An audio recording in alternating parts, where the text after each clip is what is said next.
I'm here with Ray, and Ray, when I walked by your custom T-Bird earlier, it stopped me in my tracks. I could tell this thing had all kinds of modifications done to it. Thank you. So I want to know more. What's the story? How did the build kind of come together? What's the overview? Well, I think first of all, what you got to understand, so I've always had a real raw passion for custom cars and wanted to just build a talent into trying to build really, really fine cars. And now in my 60s, I'm primarily on T-Birds. Ray, is this your first time at Mecum Auctions, or have you come once or twice before? I should have an office right up there, okay? I've been here a few times. Honestly, I can't remember my first experience with Mecum. I think I probably built a car for somebody and then came to represent the car as the builder, and then realized just what Mecum does. And they've got this thing fine-tuned so well. The check-in experience, the way that they treat you when you come in, I mean, it's first class all the way. And I'm not just saying that because I'm being interviewed by Mecum. In all sincerity, they couldn't make it any easier. What are some tips for someone that is selling a car for the first time? A lot of people are nervous about what's the next step. What Mecum's good at, and they send out an email and they go bullet by bullet by bullet and tell you exactly how you're going to go through the process. The process is simple, it's smooth.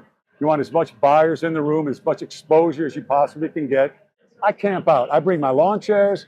I talk to people every day, all day. I want to know who built the car, what's in the car. Represent your car. Don't just pull it up and park it and walk away and let the car sell itself.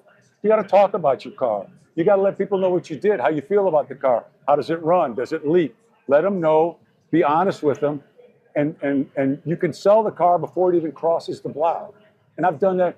I can't tell you how many times guys said, I'm bidding on that car. I'm bidding on this car.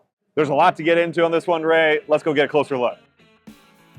The front of the car, you can see how accentuated the ridge line is on the hood. I wanted to get a sense of symmetry, and then the hood scoop itself has a peak right here.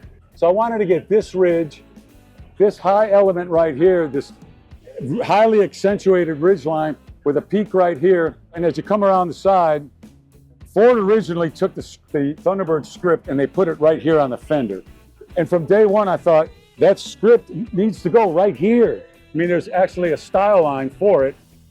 If you'll notice that the size of the bottom of the flag is exactly the length of the T. The flagpole comes all the way down and goes right into the door handle, which is a shaved door handle. All right. The car's got power locks. It's got a remote start. The tail light is on a linear actuator. It's lit up. You unscrew the cap. You fill the car. There's a toggle switch on the center console. You toggle it back. It closes automatically. And there's a red light on the dash to let you know if you leave that open. And on any other Thunderbird, this piece right here would stop at about right here, and all of your control arms and your suspension would be exposed. So this way you don't see any of the hardware of the frame. That's all covered. Also, there's no wiring. In the regular Thunderbirds, you got your master cylinder here, and your vacuum booster is over here. So I made a device under the dash that you can actuate your brakes, and I balanced that by putting the battery box on that side. Thanks for sharing. This is going to be cool to see across the block. I'm humbled by the whole experience. I'm very grateful that you guys stopped by. Thank you very much.